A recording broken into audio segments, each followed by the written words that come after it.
Well, hello there. Thank you for joining me for the latest edition of Telile 24/7. I'm your host, Adam Cook, and it's going to be a packed show this week, so let's get right to it and head out to Grand Anse, where Nova Scotia's official tree for the Boston tree lighting coming up in December was cut down just a few days ago. Let's head to the property of Heather and Tony Sampson to witness this great event for ourselves. Even without the usual attendance for the cutting down of Nova Scotia's official tree for Boston, this 45-foot white spruce tree still had quite a coming-out party on the Grand Anse property of Heather and Tony Sampson. For starters, on this cool Thursday morning in November, there were several students from Nova Scotia Community College campuses all the way across the province. They're here under the tutelage of NSCC instructors Waddy Long and Dan Nightingale to make sure the tree comes down safely. And just before NSCC instructor Waddy Long carries out the official tree cutting that he has done for many years for this gift for Boston, a few people have something to say in honor of the white spruce that's going to Massachusetts. They include the new Minister of Lands and Forestry for Nova Scotia, Derek Mumbercat. This is a very important tradition for us as a province.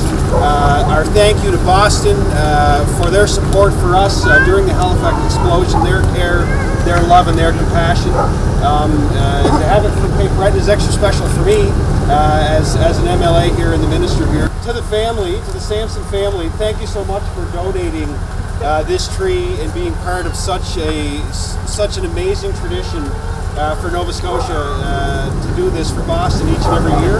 It has a long-standing tradition, but I think it has special significance this year. So I really want to thank the Sampson family, and as Derek said, the NSCC staff, but also people that are in Lands and Forest and other departments that are here today. It's a really important day, and I'm really glad to be a part of it. In addition to the current MP, the white spruce tree, and the Sampsons that helped it grow got a few words of encouragement from the former Cape Breton-Canso MP, who will soon be joining the tree in Boston as part of his new job, just recently named as Canada's Consul General to Boston, Roger Cusner. Not just Cape Breton, but Nova Scotia should be proud that this tradition has been kept alive for so many years, and I know it's very much appreciated. I've had an opportunity to speak with my colleagues down in Boston over the last number of days and weeks, and they speak. They're looking forward to the celebration. I think it's the 5th that they're going to have the light up. So to all involved that allowed this to come to fruition here today, congratulations and thanks. When I found out that the tree was coming from here, we told Roger to bring his truck so we could throw it in the trunk. But it isn't just the tree or the Consul General that have a Boston connection. As a matter of fact, there's some Boston family history from Tony Sampson himself. My stepfather's mother, she was adopted from Boston when she was 2 years old. And then she married and she raised her children on this farm. And then it was passed down to my stepfather, and then he passed it down to me. So why was the Sampsons tree chosen for the trip to Boston? Tony thinks he has the answers. It had a lot of things. It was easy to get at, and it was had a real nice shape to it, and it was the proper height for what they were looking for and everything. Having learned about the Halifax explosion from the classic Hugh McLennan book Barometer Rising, both Tony and Heather are pleased to see the tree that's grown on their property going to make New Englanders happy at a time like this. There's a lot of history behind it, and there's a lot of meaning in it to a lot of different people, and all Nova Scotians for sure. It's amazing watching this tree going to Boston and the process of it.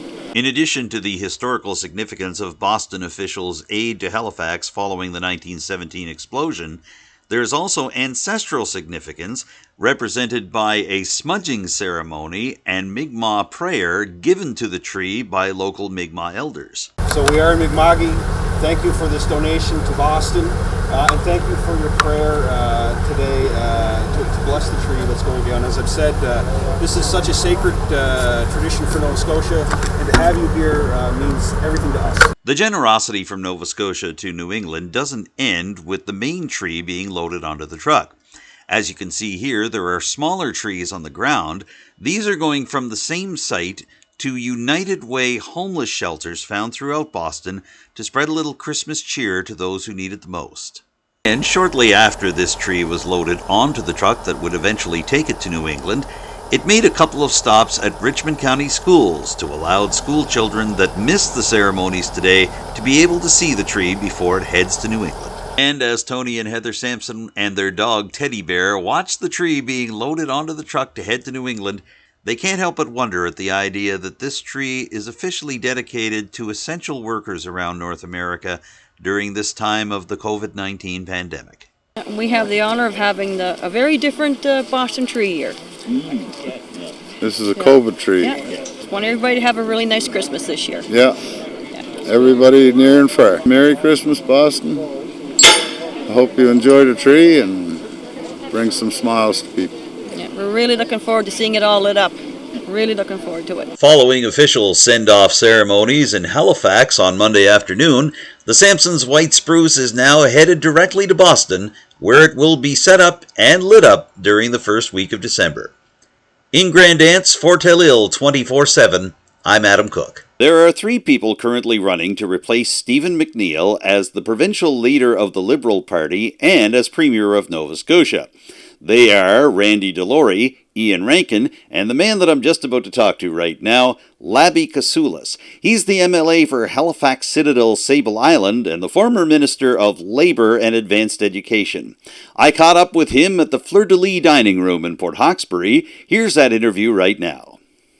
And joining us here in Port Hawkesbury is Liberal leadership candidate Labi Kousoulis. Mr. Kousoulis, thank you for joining us on Telile 24/7 today. My pleasure. Great to be here. You're joining us at a very busy time in your campaign. You were in Arishat 24 hours ago. Now you're in Port Hawkesbury. At this stage, how do you feel the early parts of your campaign are going? Oh, they've been going great. From the start of the campaign till today, and we'll take it right to the finish line. The campaign's been positive. It's been a great honor to be traveling the province, talking to Nova Scotians, and it's been an excellent campaign. You're here in the Strait area with a familiar face to local voters, the longtime MLA for Richmond and Cape Breton-Richmond, as well as your former cabinet colleague, Michelle Sampson. How does it feel to have his support at this stage of your Liberal leadership campaign? Michelle was an old friend, and we became very close when I was elected in 2013, and his experience was guidance. He had many years' experience in the legislature, and he was always a great asset to myself and to our team. In addition to your visits to Port Hawkesbury and Arishat, you opened a new campaign office in the Sydney area this week, and you spent the first week of your leadership campaign in Cape Breton. Why did you feel it was necessary to concentrate on this part of the province at this time? Well, Cape Breton's an important part of the province. It's the second largest municipality, and I said early on, and I say it to this day, and I'll keep saying it in the future, that for Nova Scotia to thrive, Cape Breton has to thrive, and vice versa. Cape Breton needs the province, but the province needs Cape Breton, and we're going to ensure that we're both working hand in hand and moving the entire province forward. We're in a small business for this interview, one of several here in the Strait area, and that leads me to a question about the small business focus that you've taken on as part of the first couple of weeks of your leadership campaign. Just before arriving in Cape Breton, you announced that if you become Liberal leader in February, you would institute a $60 million small business tax relief plan. I know you come from the small business sector yourself. You have some experience in this area. So can you tell me a little bit more about your focus on small business at this time? Yeah. Well, if you look at all the programs that came out, they did a great job of covering very large organizations, large companies, and our programs from the federal government covered the small individual. So I felt those were important. But if we actually look at our province, look at our country, small business is the backbone of our entire tax system. And I felt that they weren't getting enough support. And my worry was that if our small businesses were not getting the support and not getting through COVID, we weren't going to have a tax base to pay for all these services that we require and that we use every day post-COVID. One industry in Cape Breton and around Nova Scotia that took a major hit as a result of the COVID-19 pandemic is tourism. And I noticed that that's a focus of some of the recent platform planks you've put out for your Liberal leadership campaign as well. You recently announced that you'd like to see a year-round tourist season that puts more focus on 12 months of the year as opposed to the warm weather months. Can you talk a bit more about that? Yeah.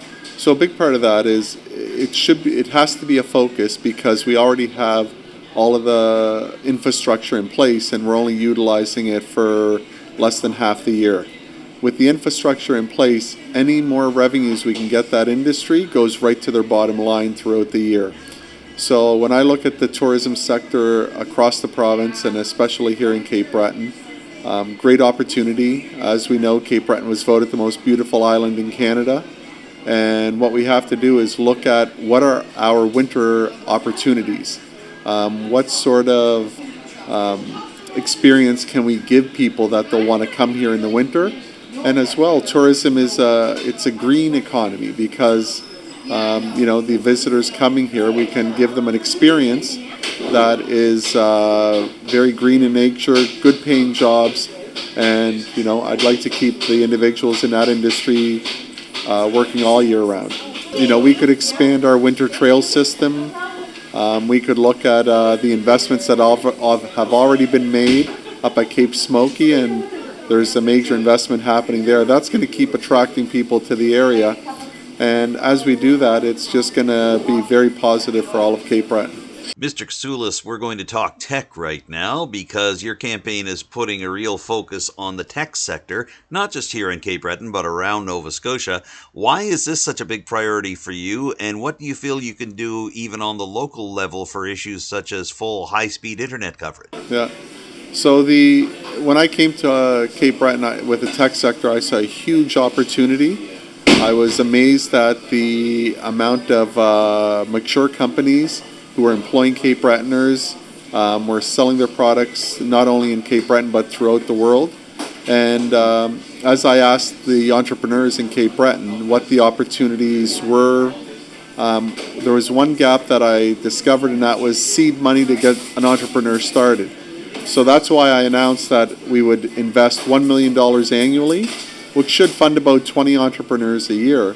But more importantly, the decision making is not going to be in Halifax, it's going to be here in Cape Breton, a job on the ground, and that individual will be making investment decisions for Cape Bretoners.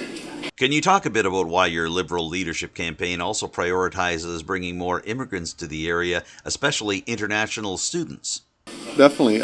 If you look at the success across the province as a whole, and let's recognize that not all areas have had the success to that level. One aspect in the last 7 years, when we came into government, we were getting approximately 500 immigrants a year. When we jumped to 5,000 immigrants a year, our unemployment went to the lowest level ever in our history.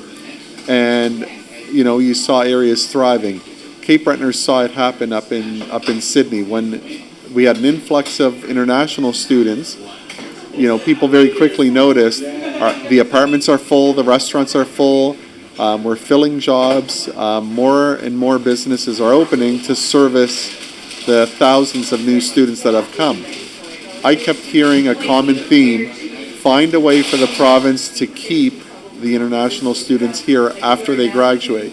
So that's what I'm doing with the immigration services. Again, it'll be the jobs moved to Cape Breton to put the strategy in place for Cape Bretoners to also have the international students stay here.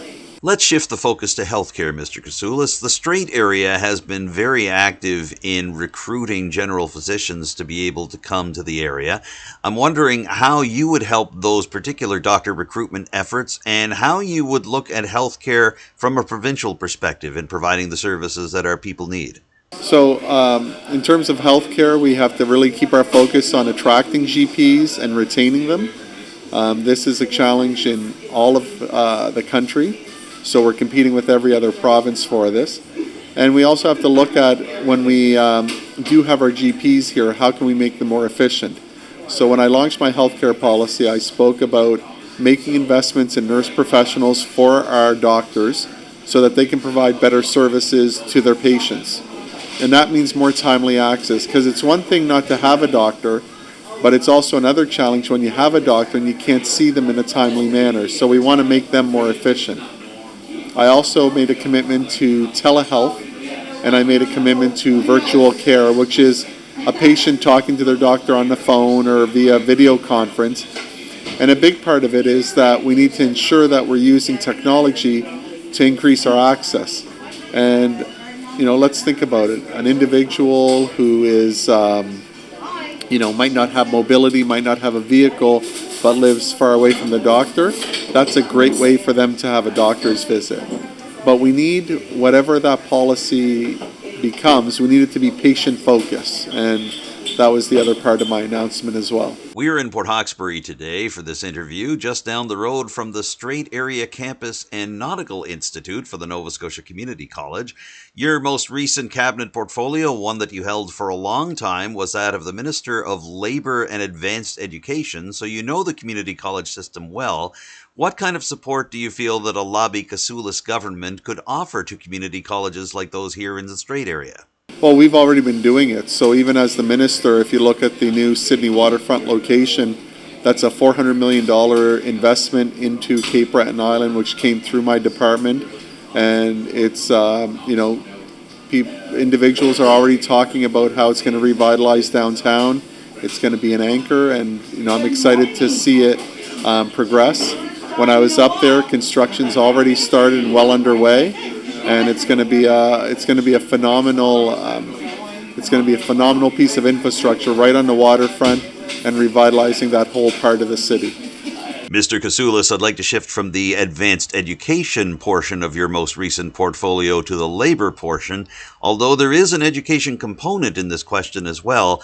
The Liberal government here in Nova Scotia has had an often fractious relationship with those seeking to provide public education to our students, specifically to the teachers. And I am wondering, if you do become the Liberal leader and Premier in February, what would a Labi Kousoulis government do to try to heal the wounds that have arisen over the past 8 years in terms of teacher relationships, but also to provide basic public education to our students? Yeah, and education's one of the most important services government offers, and education levels the playing field for all of our kids to make sure they have a successful start in their life and in their career. Which is also one of the reasons why on our student loans I made them fully forgivable for Nova Scotia students. And last year we expanded at the NSCC as well. So I think all Nova Scotians should recognize that, no matter what your socioeconomic background, your child going to university or college, if they get a student loan, all they have to do is graduate and we wipe it out to zero. But taking that back to education, where the focus has to be is on the kids. And the more we focus on the kids, and teachers care about the kids, the more that we're going to be in sync and we're going to be moving education forward. We've had a major focus on improving the classroom. Since elected in 2013, we've added 1,000 net new teachers. So when we were elected, there was 10,000. Now we're up to 11,000. That makes the classroom better and makes the learning environment better. And we just have to make sure that we keep focusing on the kids, giving them the best education we can, which is what we all want. If you do become Premier Labi Kousoulis at the end of the Liberal leadership race in February, what kind of leadership style would you bring both to the party and the government, but also the province? A big part of it is, I'll be collaborative, bringing the best ideas forward. But once we know what those ideas are, we're going to action on them quickly. So my Cape Breton platform was all formed by Cape Bretoners giving me ideas. And, with the knowledge I've gained over the last 7 years in cabinet and over the knowledge I gained throughout my career as a small business owner in Nova Scotia, as a business person who spent half their career living in rural Nova Scotia, those were things I could action on right away. But I also communicated to Cape Bretoners that, I launched with 4 items. I'd like to have another 4 to 6 items added to it, because the way I'm going to do economic development is I'm not going to look for one industry or one employer to come in and solve all our problems. It's going to be Nova Scotians solving our problems, and it's going to be a diversified economy. And when one employer closes, we're going to absorb all those people within the robustness we have and within all the other organizations. In a pandemic, we have to look at making sure our people transition both from a health perspective and an economic perspective, and that has to be our short-term focus, and make sure people can, put food on the table and, pay the rent and the mortgage. Well, we have appreciated getting so many of your perspectives today, Mr. Kousoulis, so thank you for joining us for this interview for Telile 24/7. Thank you, my pleasure. Labi Kousoulis is the MLA for Halifax Citadel Sable Island, and he is running for the provincial Liberal leadership. We've been speaking to him today at the Fleur-de-Lis restaurant in Port Hawkesbury. Some of you might remember that on an early episode of Telile 24/7, we had a feature report about changes that have happened to the former Mulgrave Memorial Education Centre since it stopped being a school 3.5 years ago. Even the arrival of COVID-19 and the resulting social distancing protocols here in Nova Scotia haven't stopped the new Mulgrave Memorial Centre from taking on new rental clients, holding activities for the whole community, and attracting attention inside and outside the town. I decided to catch up with Mulgrave CAO Darlene Bertheir-Sampson to talk a bit about what's going on at the Mulgrave Memorial Centre and about some other developments in the town that are really causing some excitement these days. Here's that interview with Darlene Bertheir-Sampson right now. Darlene, can we begin by talking about the potential the town of Mulgrave saw in this former school building when it was turned over to them by the Strait Regional Centre for Education? So when we took over the building, as you can see behind me, it's a large building. It's about 45 to 47,000 square feet. That does not come without challenges.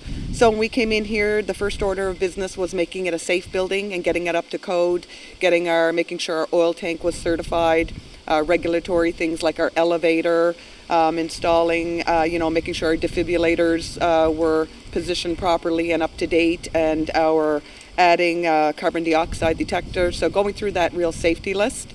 We repurposed approximately maybe 1,000 square feet for administrative room and our office, repurposing everything that we could without spending a lot of money. And we moved ourselves into here. We did not have a strong business case for doing it. We did not have rents lined up. We had one small tenant, which was the CBDCs. But we, with the tenacity of the town, decided we would do some renovations, create what we would refer to as a bit of a business incubator mall, and create some classroom, storage room. And so we did that, and we were starting to build that, and then COVID hit. And we weren't sure what that would look like, but in turn it's been very good to us in that this extra large facility has allowed physical distancing, and there are firms out there which are struggling to find adequate space for their training, and so they've turned to us to provide that. So that, along with repurposing our cafeteria over here to my left, that's been taken over by Scotia Cafe, which is an arm of MARA, Mulgrave and Area Revitalization Association, has been a really good fit because the cafe has been able to provide meals and services and lunches to some of our patrons that are renting the business, so it's really come together for us. Now, I know that when we did our first Telile 24/7 piece about the Mulgrave Memorial Centre, the former school building was really starting to hum. It was back in March, and the town offices had been in there for a while, so had the offices of the CBDC for Guysborough County, and as well, several public events had been taking place, and the very beginnings of the Scotia Cafe were coming together. Then COVID-19 hit, so I'm wondering if you could spend the next moment or two talking about the challenges that the town and this building faced during that time. Yes, that really impacted specifically the cafe. They had just gone out and ordered a large order from Cisco, and we're just getting ready to provide their first meals. That hit, and we saw the kitchen dormant. And so we did a bit of an inventory check on the expiration of our food, and without wanting to lose that, they did a bit of a pivot and went on with doing takeout meals through the side window. So the community supported that very, very well, and they are in the black. They've done a decent profit, and like I said, now they've stopped that because of the cold weather. And with some of the restrictions relaxed, they've been able to hold some events in the cafeteria. What can you tell me about the rest of the building, Darlene? Obviously, things loosened up a little bit with social distancing restrictions eased back over the spring and the summer. How did that shape what this building is able to do in more recent months? Well, we've definitely opened up our facility to some training. So our gym is 5,500 square feet, and not long ago we had Strait Area School Board come in that was looking for a facility large enough to socially distance people, and we were able to provide them with that. We have DSM as a fantastic client of ours. We struck a contract with St. John Ambulance, and I believe it was probably 77 bookings they had with us between September and December. Significant number. Some of those are 5-day courses in a row. So, recreation programs took a significant hit.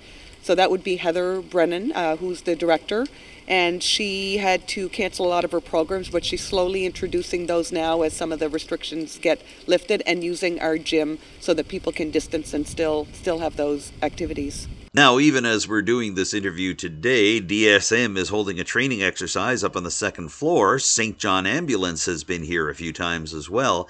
Do you get the sense that this building is attracting interest not just within the town of Mulgrave, but also outside the town and around the general strait area as a place to come in for a couple of hours or even a full day?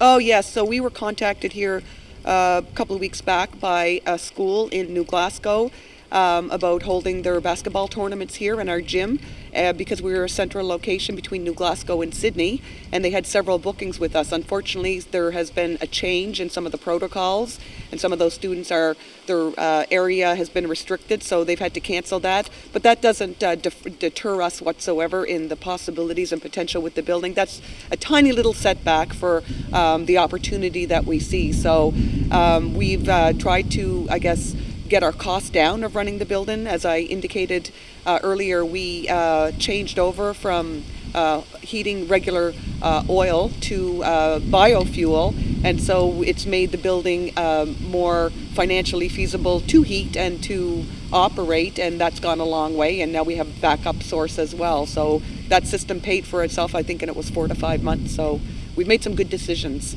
Now, to help paint the picture of how busy Mulgrave Memorial Centre gets, Darlene, we've moved inside to one of the main entrances to the building. Can you give me a sense of just how busy this place has been in the couple of hours that we've been here together today? What's going on in this place? So, yeah, busy day, Adam. A lot of them have been busy lately. So this morning, I started my day early with making sure that our visitors were taken care of, that there was hot coffee on for them. And so that was a group upstairs in our training room, DSM, doing some training. We showed you that facility. It's a fairly large room, probably maybe 2,000 square feet, so people can be socially distanced. We also had a facility in our cafeteria this morning, which was a seniors group who it's a member of the New Horizons senior group that passed away, and the daughters wanted to host a function with the other members of the New Horizon group to honor her memory, and they all came together in the cafeteria today. So right before you got here, it was pretty noisy with some beautiful music, and as we were setting up here in the foyer, we could hear some noise to my right down the hall, and that was the Strait Education Center, who have a room booked from us and using it for storage, that they were unloading and bringing in quite a bit of furniture into the back. So we paused for a moment, and I got to run down and make sure things were closed up right. So today we have 3 functions going on. Some days I've seen it with 4 to 5 functions. So down to my right as well, we also have a training facility set up for St. John Ambulance, and they're not here today, but quite often are. And to my left, we have some vacant classrooms that we've turned into, either boardrooms or sitting areas or whatnot. And we have students that come in that are local students of Nova Scotia Community College, engineering students, and they use our facility to study with. So it's really become a mecca of community members, local businesses from outside the region, and what was a bit of a challenge when we first moved in here. All the space has now become quite the asset that we're utilizing and continue to utilize. Now, you mentioned the Strait Regional Centre for Education just a moment ago, and it strikes me that when the town took over this building, it presented its unique set of challenges, given that it's a former school building and was set up for that purpose. But it seems like the Strait Regional Centre for Education and Mulgrave officials have had a good working relationship in terms of taking school equipment out of the building and making it more accessible to the general public. Can you talk a bit about that? We ended up with a lot of vacant space, and we started on the main floor, which was most accessible, and we prioritized what would be needed the most and what would serve the town the best. And so one of those places to start was the kitchen and the cafeteria, because there were no food service businesses in town. And after we did a consultation with St. Avex and amongst the town, there was priorities that came out of that, and that was one of them. So that served as a bit of a catalyst to launch off of, because with that cafeteria and service, we've been able to host AGMs for the museum, for instance, dinners for DSM and other businesses. It ties in well with our recreation and culture director, because she has seniors programs, youth programs, Halloween parties, Christmas parties, and she's been able to tap into that and avail of that service. So yeah, it's really grown, and we feel we've just touched the beginning, that there's much more potential. I'd like to talk about one aspect of the potential for this building, and specifically I want to zero in on young people in Mulgrave and the surrounding area. I know that Mulgrave Memorial Centre has hosted such events as youth programs and athletic tournaments, but I'm curious about some redesigns that parts of the building are getting even as we speak to try to provide more for youth and for teenagers in this area. Can you tell me a little bit about what you folks have in mind? Yeah, sure. So we didn't only inherit the building, we inherited some of the equipment. And of course, the town owned some of it prior to moving here. But we have a large room upstairs that has, I think, as you've seen, a pool table and, toys for small children and racquetball. And so all that is up there. We were using that. There was a youth program that was occurring before COVID, and we had to cancel that. But that was used quite often for a children's program.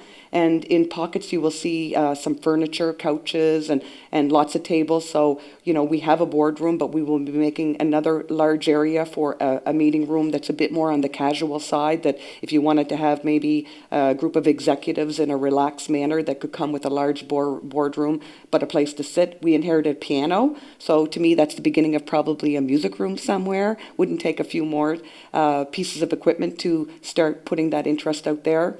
We've got all this wall space, and soon we're going to have a contest with some of the local artists who will display their artwork in the building, and hopefully maybe some of them may even leave it and don our walls so that we can share that amongst the community. It's some marketing for them, and it will dress up our building at the same time. So really the options are endless. And as I indicated, we did have a school from New Glasgow wanting to hold a tournament here, and that's on hold right now because of some of the COVID restrictions. But they were excited about the size of our gym, we have a functioning leaderboard, and we've got all the equipment that they could possibly need. So we're hoping that turns into a solid contract down the road as well. Now, it's one thing to say that Mulgrave Memorial Centre is signing contracts and it's bringing in rentals of the various spaces and it's hosting programs for young people and for people of all ages. But beyond its very official role as a multi-purpose centre, it really seems like this building is a people place. It is. Well, let's talk about that, Darlene. How is this place working out as a gathering spot for the people of Mulgrave and beyond? Yeah, so I came to work a few weeks ago, and it was early. It was probably 6:30, 7 o'clock in the morning, because I knew we had a busy day ahead of us, probably 4 or 5 venues rented, and it felt good. I stood at the door, and there was so many people coming in that it was, "You're with who?" And you're upstairs, you're down the hall, you're over here. And shortly after that, the rec director, Heather Brennan, came in, and she had a big smile on her face. She was just overwhelmed to see these people went to school here. This was a lively place at one time, and they've seen that go from very few people to it actually close. And so for it to come back to the community and as a risk, and to see that risk now turned into an opportunity, that's been a very good feeling amongst the people, and to be part of that has been fantastic. So we've been in Mulgrave Memorial Centre talking about Mulgrave Memorial Centre, but of course there's a lot more happening in Mulgrave outside the building. Darlene, can you tell us about some of the projects the town has on the go? Yeah, so Adam, it's been busy. Small town, a lot on the go. So last year we did some paving down in Pirates Harbour. And this year we were able to do another couple $100,000 worth of paving. So when you drove in over some beautiful new pavement along Main Street and along Murray Street, right up here into our parking lot or into the facility here. And that was much needed. And it's really good it gives encouragement to the residents to see, that Mulgrave hasn't been forgotten, and that Mulgrave is not broke, and that it has resources. And we were able to take some of those and focus on some of that capital improvement. We just did new fencing down at our duck pond, which is a central feature in town, and that looks fantastic. We just did some painting at our marina building, and are looking at putting a business in there and renting that out. We had a significant amount of damage to our docks down at the marina, so we've done a complete remediation of that site, and was able to sell the docks that were left over from that and infuse, I believe it was $16,000 to $20,000 back into our capital. What else do we have on the go? Of course, our $7.3 million slated wastewater treatment plant. So we're in the planning stage of that, but that will bring, quite a bit of activity to Mulgrave, and it will it will present the opportunity for significant savings when we build a brand new efficient plant. So this has really encouraged people that, there's been a lot of talk about Mulgrave needs a lifeline. Mulgrave hasn't been given a lifeline, but it's certainly, standing firm on its feet. We have a brand new council now, a new council of which 3 members are veterans and 2 are new. And the 2 new councillors, Crystal Durling and Krista Luddington, are young women, not young, but they're new to council, and they bring a whole host of new ideas. And in fact, at our first meeting the other night where they were sworn in, one of them brought up the idea of what did they refer to it as, I guess, marketing Mulgrave, or starting up a competition like they did in Port Hawkesbury, where we would have some businesses come forward and put in business proposals, and the winner would get a suite of, whether it was legal services, free rent for the year. So we're going to pursue something like that. So with all this space and potential, we can certainly build and try to fill in some of the gaps for the services we don't have. Darlene, the first time I interviewed you for Telile 24/7, it was last April during the height of the COVID-19 pandemic and the height of the lockdown here in Nova Scotia. And you spoke so positively about the team effort that you saw from Mulgrave Town Council, town staff, and just generally residents of Mulgrave in terms of being able to pull together and make things work. Right now, you're in a new era in Mulgrave. You have a new mayor, Ron Chisholm. He served for a couple of council terms, but he's never been the mayor before. And there is some new blood in terms of councillors Crystal Durling and Krista Luddington. And they, along with returning town councillors Tanya Snow and Bob Russell, have spoken very positively about your efforts as the CAO for Mulgrave. How do you feel this team effort is working as you go forward? It's at its top. So we have a new mayor that's excited to keep the momentum going that Mayor Hadley handed over to him. Tanya Snow Keeling is just a force to be reckoned with. She has brought in, was instrumental in bringing in the St. John ambulance opportunity. She shows up one day in a business suit for a meeting, and the next day she's got a pair of sweats and a brush in her hand because she's volunteering to paint a room. I would say the same about Councillor Bob Russell. He was in the kitchen this morning volunteering for the cafeteria through Scotia Cafe to put on a function, and tomorrow I'll probably see him down in the back room painting. So the councillors have been fantastic. Their job does not stop at the board table. They bring those strategic ideas forward and they roll up their sleeves and they get involved. We don't have extra staff. We don't have a ton of resources. We operate on a basic staff. As you know, I do multiple roles here, CAO, CFO, building manager, bylaw officer, and I'm only able to achieve that large plate with the support I get from them. So they're excited and they're the right people for the job. I can't wait to see what they do. We've covered a lot of ground here over the last few minutes, as I thought we would. Darlene, is there anything else you'd like to add before we wrap up? No, I want to say thank you, Adam, for taking interest in Mulgrave. And, you know, you and I have talked about the spirit in Mulgrave. Neither of us are from here, but we've both become familiar with the town and its people. And I can personally say I've fallen in love with the people. I have never been anywhere with such a community spirit where people are pulling in the same direction. And I couldn't be more proud to have served such a fantastic town. From Mulgrave, we shift back to Port Hawkesbury, where a very different swearing-in ceremony took place for the mayor and town council that were recently chosen by Port Hawkesbury voters in last month's municipal election. As Mayor Brenda Chisholm-Beaton and her 4 town councillors were sworn in, the mayor was making some conversation about how she'd like to extend a hand to Richmond County and to the town of Mulgrave to have more municipal cooperation over the next few years. Let's head to the Port Hawkesbury Civic Centre's Bearhead Conference Room to hear more. Obviously, this isn't your typical pose for a municipal council swearing-in picture. But of course, neither is this. However, it's a step forward for Port Hawkesbury Town Council. This was the first public gathering they'd had in the Port Hawkesbury Civic Centre since March, after conducting the bulk of their meetings on social media video conferencing apps over the past 7 months. And even as the pandemic continues, this was a night for celebration for Port Hawkesbury Mayor Brenda Chisholm-Beaton and her new town council. Chisholm-Beaton was recently re-elected to be Port Hawkesbury's mayor for a second term, and she's looking forward to sitting down with the 4 councillors elected along with her to start planning strategic priorities for the coming year. Of course, the mayor noted that with 3 of the 4 incumbent councillors returning to serve, Hughie McDougall, Mark McIver, and Deputy Mayor Blaine Macquarie, the priorities that were in the last term of council won't change all that much as the new discussions begin. Seeing that we have 3 incumbents that are back at the table, our strategic priorities for 2016-2020 were housing, medical healthcare recruitment, as well as port development and waterfront development.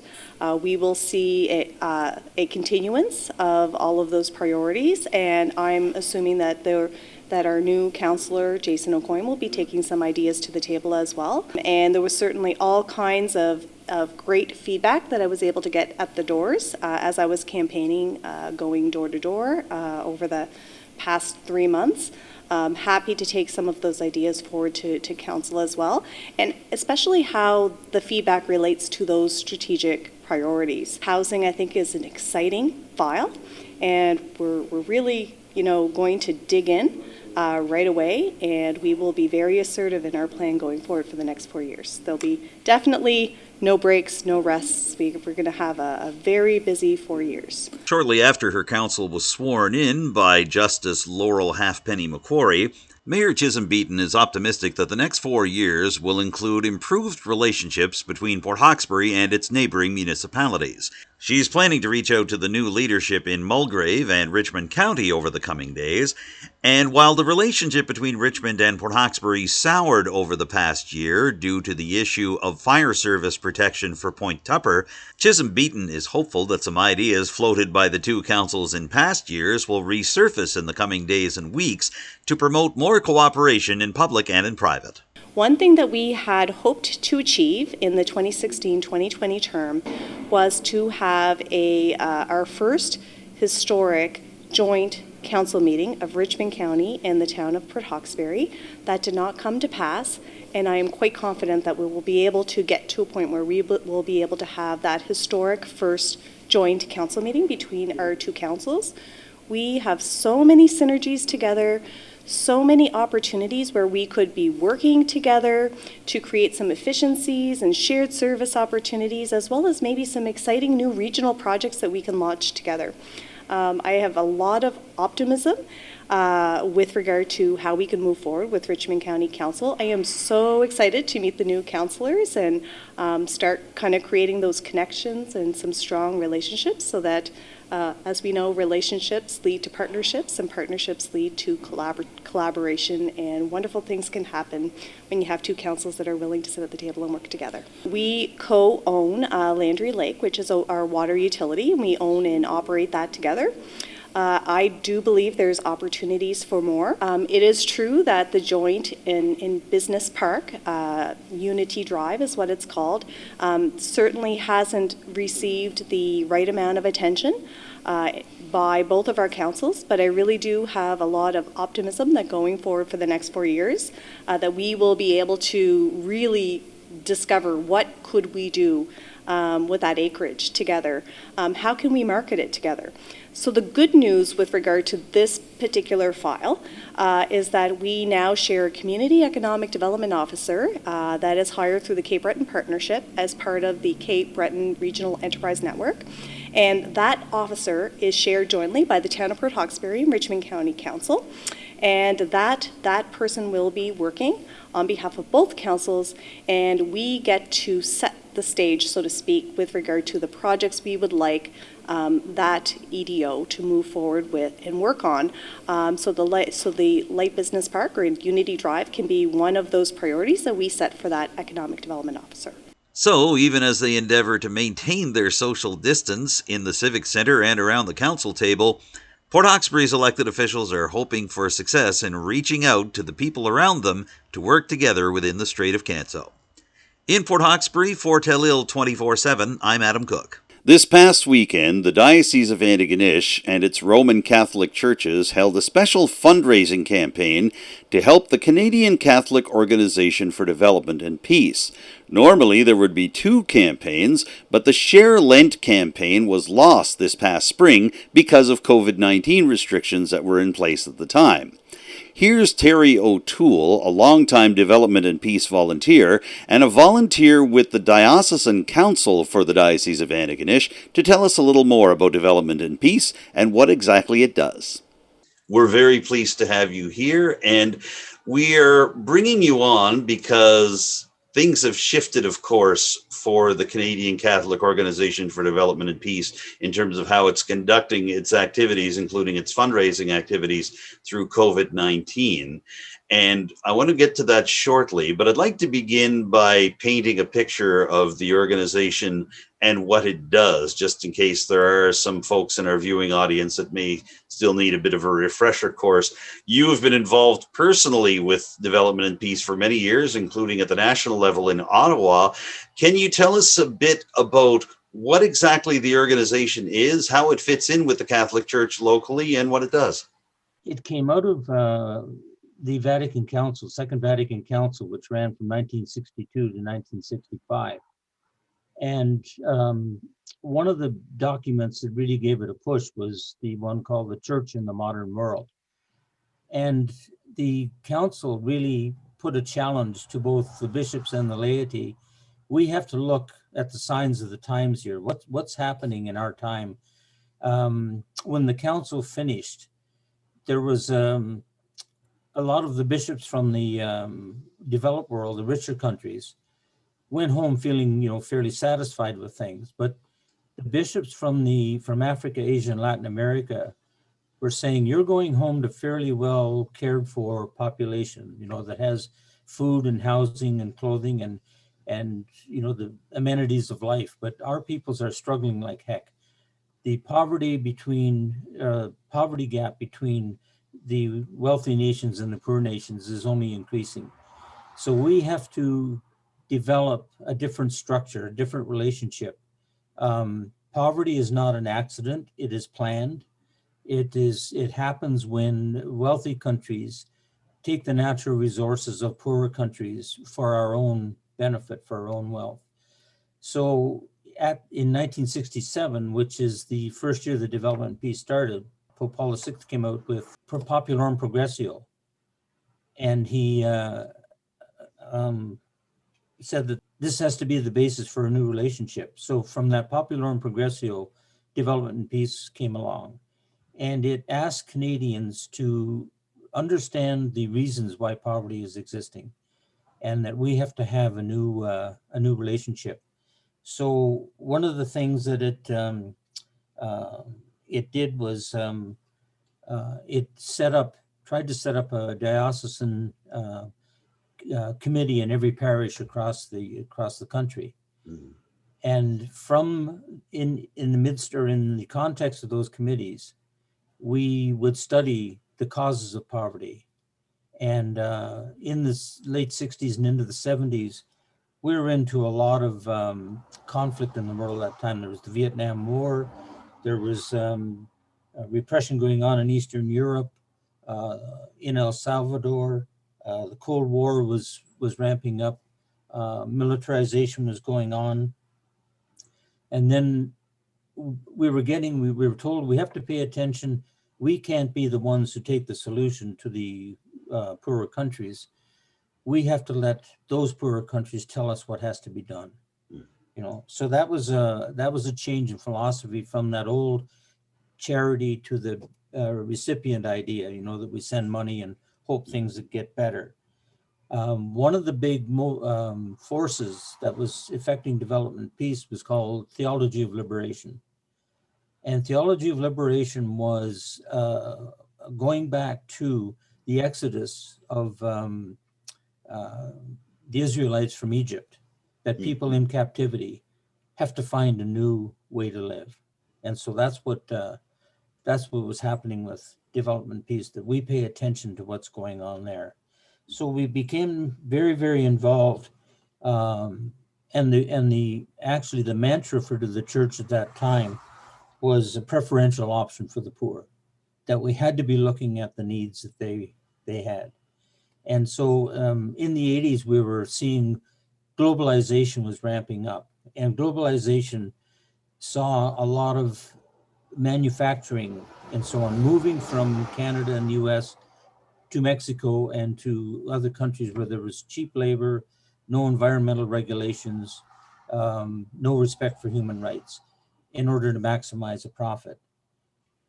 At the same time as that was happening, there were debt crises going on. These countries had borrowed money from the International Monetary Fund and the World Bank, and paying back the debt to these organizations was depriving the people of the basic services that they needed.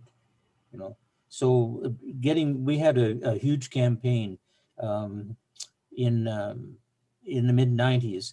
The sub-Saharan countries, for example, were paying 4 times back to, they spent $10 billion in paying off a debt, 4 times what they would have spent on healthcare and education. So as that kind of stuff was leaving the countries, people were doing without the basics of schools, clinics, education, and so on. Do you think it ever catches people by surprise when the social justice face of the Roman Catholic Church is given a higher spotlight in movements like the Canadian Catholic Organization for Development and Peace? Did you ever have moments either in the past or even in the present where folks that are either inside or outside the Catholic Church might be surprised to see that it's not simply a matter of raising funds for individual parishes, but there is such a focus on injustices nationally and internationally? You're right on the money with that one, because it was a matter of when you talk about justice, you're talking about redistributing wealth around the world so that everybody has what they need to stay alive. There are very, very powerful interests who don't want that to happen. And one of the big examples is the mining industry in Canada. 75% of the mining companies in the world are headquartered here in Canada. And they're going to places like Guatemala. We've had Hudbay Minerals and Goldcorp and different mining companies. This is an example of what I mean by control over these poorer countries. They go into an area and they start mining gold. And in order to do that in the way that is the most efficient for them, they have to control the local population. They have to get them out of the way. And they do that by a number of ways. And one of them is they bulldoze down whatever forests are in that area. And then they start the mining process. And the mining process for gold is very, very toxic. There's arsenic and there's mercury and chemicals like that that get into the environment. And oftentimes they use either the local army or police or their own little militias to get rid of the people who they feel are the biggest opponents. They could be community leaders, catechists, union leaders, and they have committed all sorts of crimes against the people in doing this. Does that message from Development and Peace about safety in mining, not just here in Canada, but around the world, does it play in communities in the Diocese of Antigonish that have a strong mining history? I think about the Glace Bay, New Waterford areas, Inverness, Pictou County. I don't know if you can answer this question yourself, but what has been the reception to that message and to that campaign in these areas? That's an excellent question. I'm really not sure. But I know that the history of the mining communities, particularly in Cape Breton, have been one of tremendous struggle for the people to get decent wages, safe working conditions.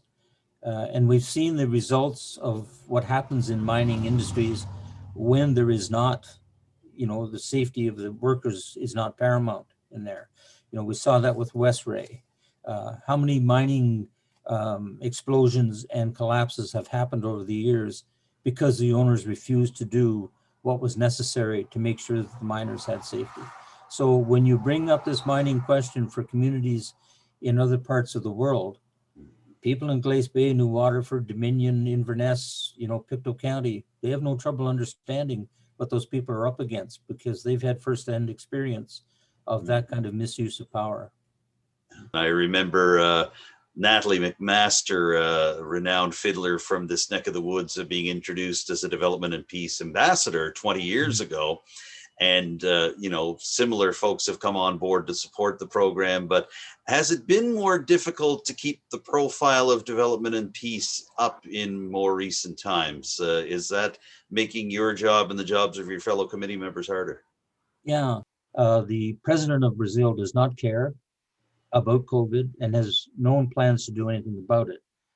In fact, he's in a very insidious way is because so many poor people live in such crowded conditions and there's so much opposition to him because he's not paying a lot of attention to them. He's more concerned about the wealthy getting even wealthier in his country.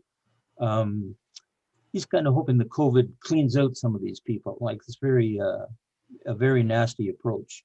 But he's not at all concerned about the people in that country. And that makes it difficult for the people there to assemble as well. The Share Lent campaign obviously didn't happen because Lent celebrations didn't happen. Churches were shut down across the diocese and around the country in terms of the Catholic celebrations of Lent and Easter. So what kind of hit did that result in for Development and Peace, not just in the Diocese of Antigonish, but around the country? It did. And that was the thing with COVID hit the country nationally. So it hit DNP nationally. So the various diocesan collections were way down, because of that, because of not being able to, assemble. So what we've had to depend on, like we've had some very supportive pastors. We've used the Mass for Shut-ins as a way to get the message across. Father Bill Burke did a fantastic job in Sydney in putting this on.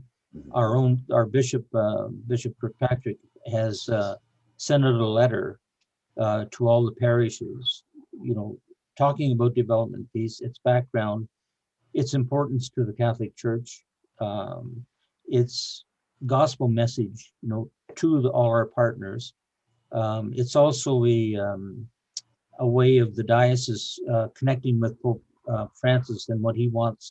He's always talking on behalf of the poor. So this is a complement to his message, and we, benefit from his as well. So our new bishop has done a really fine job of keeping this in front of the people. Well, we look forward to seeing how things go in terms of the campaigns that Development and Peace conduct both here at home and around the world. And we've covered a lot of ground here in just a short time, Terry. I appreciate you taking some time for me. Did you want to add anything else about all of this just before we wrap up here? I was looking at the Development and Peace has a recipe for social justice and compassion. Okay. Now, the listeners probably aren't going to remember all of this, but it takes people and it takes persistence. It takes potlucks, getting together in a safe way and sharing a meal and talking about what to do with development and peace.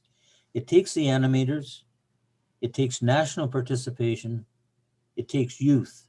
We've had youth since the early 2000s coming onto the National Council. It takes solidarity tours, and it takes a heck of a lot of prayer. Well, listen, thank you very much, Terry, for giving us some time here. We certainly feel like we've learned a lot in the last little while, and we look forward to being able to catch up with you folks again to see how your programs are doing in 2020 and 2021 and beyond. Thank you for giving me some time on Telile 24/7 today. Well, thanks for inviting me into the Telile community. Very much. Appreciate it. Terry O'Toole is a volunteer with the Diocesan Council of the Diocese of Antigonish and a longtime volunteer and participant in the diocese's Development and Peace organization. And that wraps up this week's edition of Telile 24/7. As always, if you have any ideas or comments for future shows or some thoughts about this week's show, feel free to contact me and make sure you follow Telile Community Television on social media. For now, I'm Adam Cook. Thank you to everybody who spoke to me this week. Thanks to all of you for watching, and I look forward to seeing you next time with a brand new edition of Telile 24/7. We'll talk to you then.